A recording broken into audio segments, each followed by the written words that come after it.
Hello, and welcome back to Strawberin0 Reacts. And today I will be reacting to Vampire the Masquerade Bloodlines review by SsethTzeentach. It is one of the few games that I actually played, so hopefully I will have something interesting to say about it. And by that I mean one of the few games that Seth talks about that I played, because I don't play those spreadsheet looking games that require a billion IQ to equip a fucking knife and stab something. But this is more up my alley, you know. You're kinda open, complex RPG, but it doesn't require you to read free guides to get started, so... Hey people, Seth here. Tonight I'll be covering one of my favorite RPGs, a cult classic that brings you back no matter how many times you finished it. Do you love shopping at Hot Topic? Do you hate natural sunlight? Have you ever wanted to suck off the homeless? If you answered yes to any of those, then I know exactly the game for you. Vampire the Masquerade Bloodlines, released in 2004 by Troika Games. Bloodlines takes place in modern day LA, but our story begins in the Old Testament.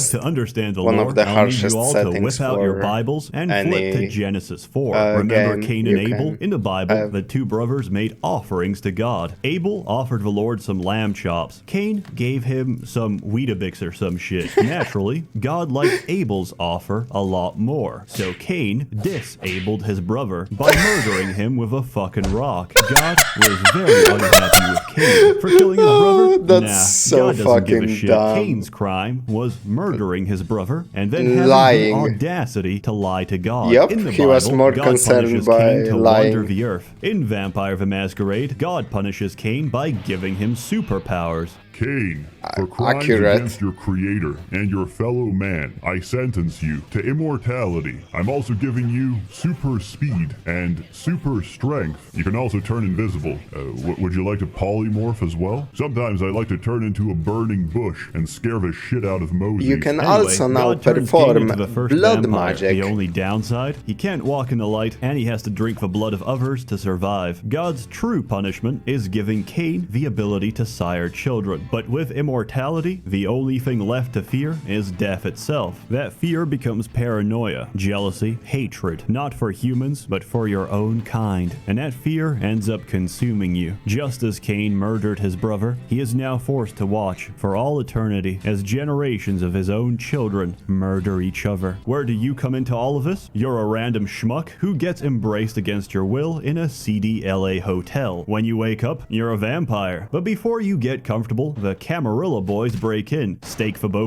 I just wanna say, Cain, because he kinda appears in the game, he doesn't seem to give a fuck about all of the conflict his children are going through. So I don't know if that was a great punishment that God picked out for him.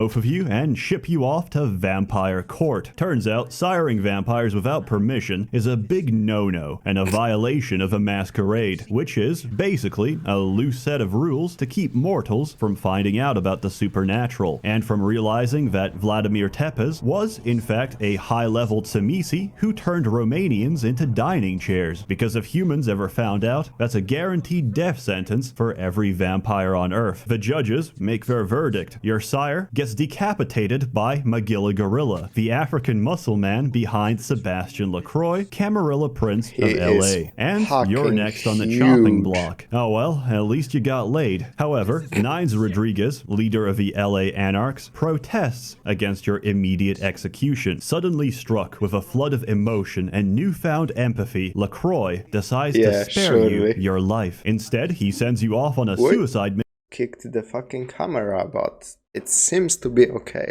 Good to go. To get killed somewhere else. Clueless and alone, you're thrown into this game as an unwilling pawn in a world of darkness. What? Oh man, and you're a goddamn Malkavian too. Wow, you really are fucked. But as with any chess game, if you underestimate the pawn, I love you've already lost. Survive, understand. I love how the different classes actually play much differently in this game.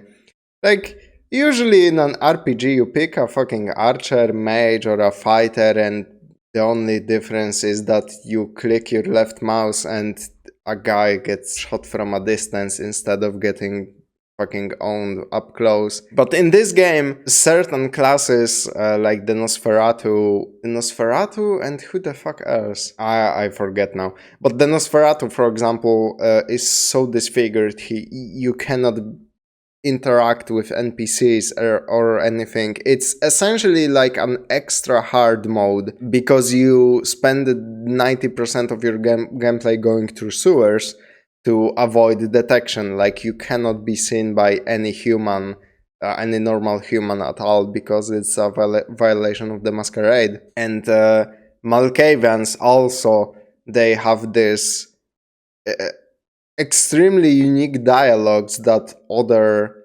classes just do not get at all. And identify the other pieces on your board. Once you do, you'll have to make a choice between being other a player classes, and being a pawn. And I should warn you, I forgot a pawn the- is always sacrificed the to protect fucking, the king. Before you start, you have to pick your Gucci- clan. There are 7 to choose Oh, from. They're he will generally very probably interesting speak and offer about it. unique One of the clans cannot drink homeless blood because they are too low status for them, and that makes the game actually harder because, you know, homeless usually are in an alleyway by themselves, so it's a nice source of blood for you. unique approaches to the game. Bruja and gangrels are hobos and furries, respectively. They're very hot-tempered and have poor impulse control. I never played the Tremere can do this. furry class actually. Might need to do They're basically another undead playthrough. blood mages. Toreador are the very definition of vampire sluts. Being a room temperature piece of ass does have its advantages though, and lets you get what you want I think I without played conflict. male Ventry are like Toreador. vampire aristocracy. Basically, they're assholes. those who are think the they're ones I too was good talking for about. sucking off the homeless. Don't say that to their face, though, or you might find your neck snapped. Nosferatu are hideously deformed. Women ignore you or call the police when they see your face. Yeah, what'll it be? Lord! Oh, sweet Jesus! Damn, man! Don't be sneaking up on a brother with your crackhead skin disease test tube baby looking ass! Damn, you shit my pants! I don't sell no soap, so what the hell The you dialogue want? in this So, game really, is no on different another from being fucking alive. level. Malkavians are batshit insane. Their curse makes them unhinged, unstable, and even worse, completely lucid and prophetic. They can also spread this insanity to others. As a result, they've got some of the best interactions and dialogue options in the entire game, which may or may not include talking to stop signs and being interrogated by your own television. And that the source of the detonation possibly came from you. Hey, heard anything?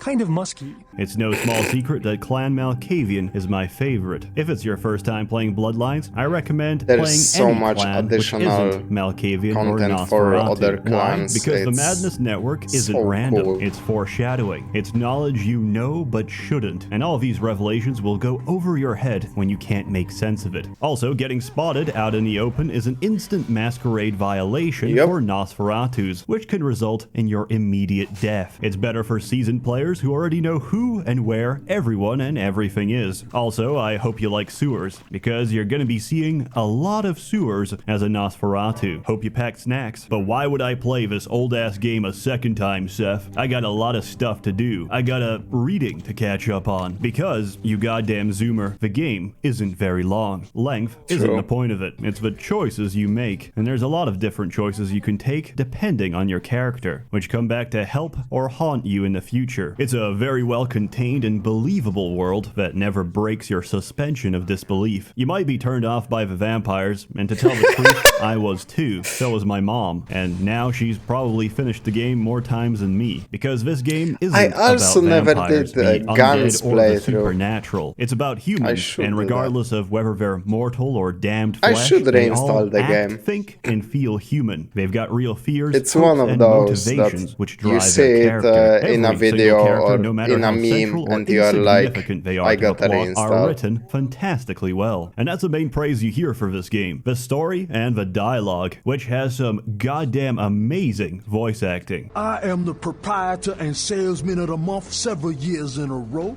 The ladies call me, oh God! But you can call me Fat Larry with a F-A-T, cause I know I got a weight problem, I just don't give a fuck. I see your face is not so lifeless. God, Fat Larry is... Nerves not so deadened. He's right up there Shock. as a... Child. As a shopkeep, he's right up there with the fucking Resident Evil 4 merchant. He's just the best. Is my appearance that frightening?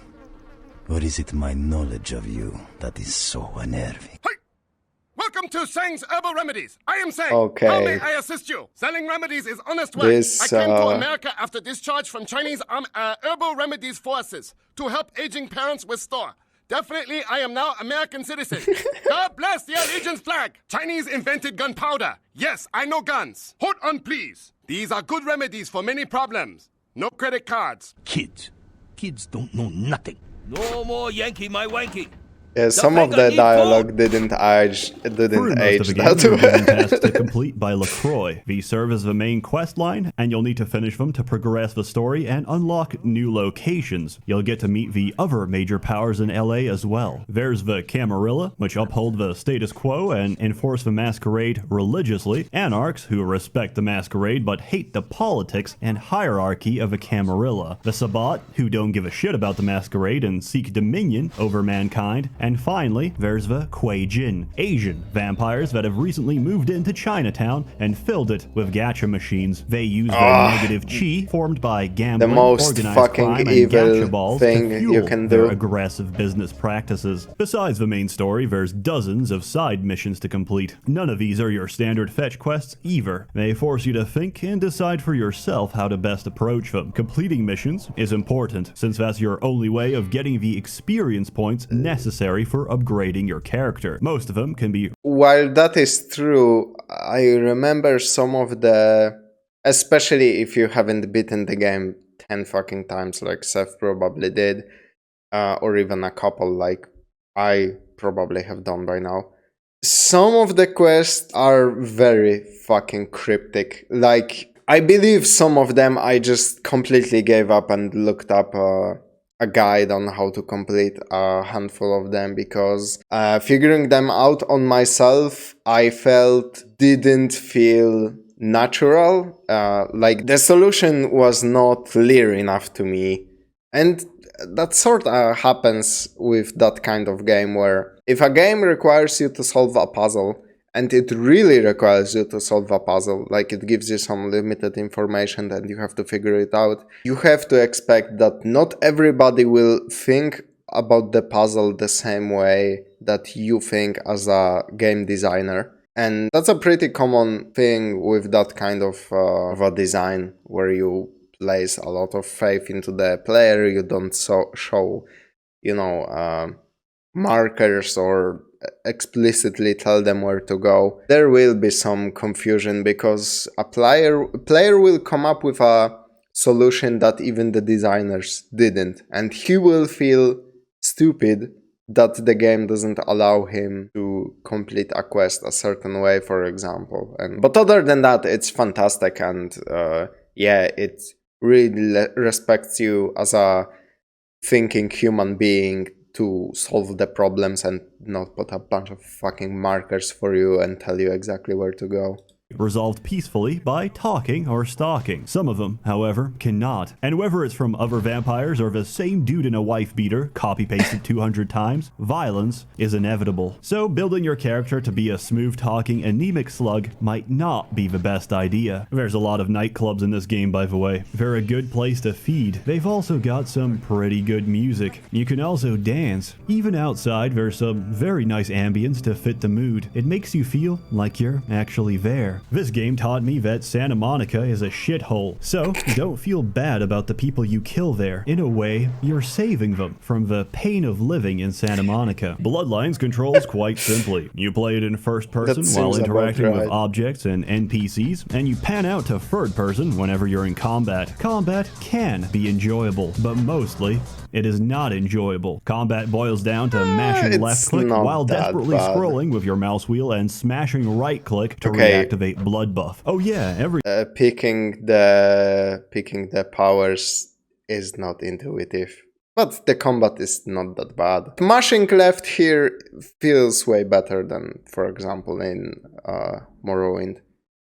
Every clan's got vampire superpowers, or disciplines, unique to their bloodline. Many of these cost a lot of blood to use, but they're visually impressive, they can end fights instantly, and they break the monotony of endless button mashing while hoping and praying that your enemy's life bar is smaller than your own. You could use guns instead, but unless you've invested skill points into firearms, you might be dead by the time you take a shot. Outside of combat, you'll be doing everything from investigating serial murders to evicting unfriendly spirits out of hotels. The Ocean House Hotel is there to remind you that just because you're a spooky bloodsucker doesn't mean you're not capable of terror. The Ocean House is so infamous that it's got its own console command to skip the entire sequence. It's probably one of the best horror segments I've ever seen in a game, and they managed to do it without a single jump scare. Just a feeling of pure condensed dread. Your inventory honestly made me hope for more. I don't really remember who made this game, but they should definitely make a fucking horror game, because that was brilliant. Is conveniently infinite, so you never have to worry about space. You'll pick up useful items like blood bags and firepower, and less useful items like birth control and estrogen pills. This game's difficult, and there's a few frustrating points in the story that might make you quit. Point number 1. Hollywood sewers. At some point in the story, you have to find the Nosferatu, as they've gone into hiding for reasons unknown. This has nothing to do with a 3 billion Samisi flesh puppets clogging up every sewer drain, and you're gonna have to fight them all, including this big bitch who throws spare ribs at you. Also, there's no blood down in the sewers, so I hope you brought an entire fridge supply of blood with you. Good luck. Luckily, the unofficial patch fixes this completely. The good old games copy comes with a patch pre-installed, so you can take a convenient shortcut and save yourself the pain of going through this programmed hell. Point number 2. Werewolf Park. In this universe, werewolves are incredibly rare, but they're also invincible killing machines. In fact, you can't fight this puppy at all. It's immune to damage and can stun lock you to death in several swipes. This all happens in a span of 5 seconds, so most players never even get the chance to understand what the fuck is going on before they meet their final death. Again, and again. Even though it kills you in 5 seconds, you're expected to survive for... This is a great example of what I meant before. There is a puzzle element to this fight that I found out about after, I think, 2 playthroughs, where you can kill the werewolf. But it's not... I didn't find it that clear that you can do that. And I know there are people out there who also didn't know you can just kill the werewolf if you solve a puzzle. And that's exactly what I meant by sometimes when you leave the thinking to the player, things can get a little bit, you know, they might have different perspective and not come up with the solution that you thought up when making the game. About 5 minutes. Oh, and forget about regenerating your health. Werewolf claws burn through your flesh, so it can't be healed back. However, after years of dying to that same werewolf, I found out you can actually kill it. What the hell? How was I supposed to know that you're actually meant to run into the observatory, flick the circuit breaker outside, run back in, open the dome, lure it into the dome, and crush it to death? How the hell was I supposed to know that? The answer is, I didn't. I had to look it up on the wiki. After years of suffering through the same mission each playthrough, this is oddly satisfying. However, if you can endure past those rough patches in the story, you'll start piecing together what's going on. The concern and focus of every major faction in LA is in one way or another centered on the arrival of a certain archaeological treasure, the Ankaran sarcophagus, which throughout the game has a bad habit of getting stolen. What's inside? Who knows? An old Assyrian king or a slumbering antediluvian, one of the oldest granddaddy vampires out there, who, if you traced your blood far back enough, might be one of your original fathers. Half a city believes the latter. They also believe that the moment Father Dearest wakes up from his slumber, he's gonna be hungry. Real hungry, and he'll sate that hunger by feasting on his children. Wherever we go, it is the blood of Cain which makes our fate. Your fate and the fate of the Ankaran sarcophagus are inescapably intertwined. Will you open up the sarcophagus or seal it away for all eternity? That choice is up to you. Vampire the Masquerade Bloodlines, a very unique, flawed, and fantastic diamond of a game. Terrible combat, 0 out of 10. As always, more content to come, so stay tuned. Now I'm just fucking with you. 10 out of 10. One of my favorite and one of like the I most said, the replayable combat RPGs of all time. There's very few games out there that keep pulling you. I played games that still are I like that they draw me in, that had much worse combat than Vampire Masquerade, so I don't share that view that the combat is that terrible. Back over and over again and still manage and to the make game each is playthrough fucking different. amazing. And this is one of them. Go buy it. Go play it. You won't regret And it's it. also Get sucked extremely into the cheap. atmosphere. Get a craving addiction for it and replay it every few years for the rest of your natural life, because there's nothing quite like it. A warm thanks to the many members of the Merchants Guild, generously funding and bankrolling these videos. You're all truly wonderful. You're going to get a visitor at your door next week. Don't open door! You Jehovah Witness!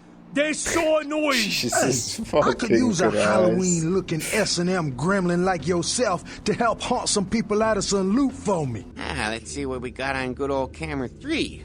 Oh, well, hello there. I've been thinking about you, oh yeah. I want to lick you all over. Then make my way down to your creamy center and... What the... Get your hands off my Bavarian cream! You going to go to fancy restaurant. You going to order snails. Don't eat them! That's disgusting! True. Very dirty. True, eating snails is for cultures that are inferior and they don't deserve anything good. Phil's here. Gotta run. Great breakfast, honey. Have a good day, dear. I'm glad you liked the muffins. Hey, what's that on the counter? That's not my margarine. That's butter. It's... Bitch! You know I'm supposed to watch my LDL levels. I thought it would be a nice change. Yes, some of the dialogue is, especially the dialogue that isn't essential to the story, just some side stuff. It's great. It's a really good game. Not accused of being a murderous child pornographer. Sorry, this is the only channel you get. Good night, and have a pleasant evening. Hey. Whoops. Extremely good game. I hate to sound like a boomer, but they just don't make games like this anymore. Holy fuck. Like, the last time I had a real ass RPG where choices mattered was, Jesus Christ, it was years. What was the last good RPG? Yeah, they are pretty much extinct, you know. Everybody who had anything RPG-like, I feel like kinda moved to other genres or to fucking multiplayer MMORPGs. It is one of a kind game and I highly recommend it. Thank you all for watching. Subscribe if you would like if you would like, or dislike if you dislike the video. But I'm really glad you are here.